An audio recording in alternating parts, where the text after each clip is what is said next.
Subscribe करें erase star TV को और बेल आइकन को दबाएं लेटेस्ट वीडियो सबसे पहले देखने के लिए। बिस्मिल्लाहिर्रहमानिर्रहीम। अस्सलाम वालेकुम दोस्तों मैं शकील अहमद और आप देख रहे हैं मेरा यूट्यूब चैनल इरेज स्टार टीवी। जड़ीकास रोड पर वैगन और ट्रक में खौफनाक तसादम, 2 जांबाक मतहद जख्मी। पंजेड़ी में तरबूज से भरा ट्रक उलट गया, ताहम कोई जानी नुकसान नहीं हुआ। हादसात बढ़ने लगे। अवाम इलाका में शदीद खौफ वायरस, अंधाधुन ड्राइवरिंग बाइज कीमती जाने जाया होने लगी। जातला जड़ीकास रोड वेस्पा वेराम होटल के सामने खौफनाक हादसा, 2 अफराद जांबाक मतहद जख्मियों को मीरपुर रेफर कर दिया गया।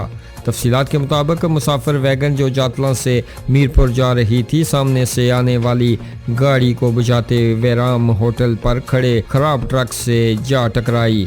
हादसा इतना खौफनाक था कि वैगन के पुर्जे बिखर गए और मौका पर ही एक नौजवान जो मलकाबाद कलरी का रिहायशी था जांबाक हो गया। दूसरी एक खातून की इतला है कि वो अस्पताल पहुंचकर जांबाक हो गई, जबकि ड्राइवर आतिफ आफ सेंसा जड़ीकास समेत मुतहद मुसाफिर शदीद जख्मी हो गए। गलती ट्रक वालों की भी बनती है जो कि सड़क पर ही मरम्मती का काम कर रहे थे और कम जगह के बाइस क्रॉसिंग मुश्किल थी। दूसरी तरफ पंजेड़ी में तरबूज से भरा ट्रक उलट गया, ताहम किसी जानी नुकसान की इतलात नहीं। बढ़ते हादसात से अवाम इलाका में शदीद खौफ वायरस, आए रोज एक्सीडेंट खुसूसन अंधाधुन ड्राइवरिंग बाइज कीमती जानों का जाया जारी है, जिसके लिए ट्रैफिक के लिए ठोस मास्टर प्लान की जरूरत है। दोस्तों आप भी अपनी राय का इजहार इस खबर के बारे में नीचे कमेंट बॉक्स में जरूर कीजिएगा और इसी तरह की खबरों से बाखबर रहने के लिए हमारे इस चैनल को सब्सक्राइब कीजिएगा। हमें दीजिएगा इजाजत, अगली वीडियो तक के लिए अल्लाह हाफिज।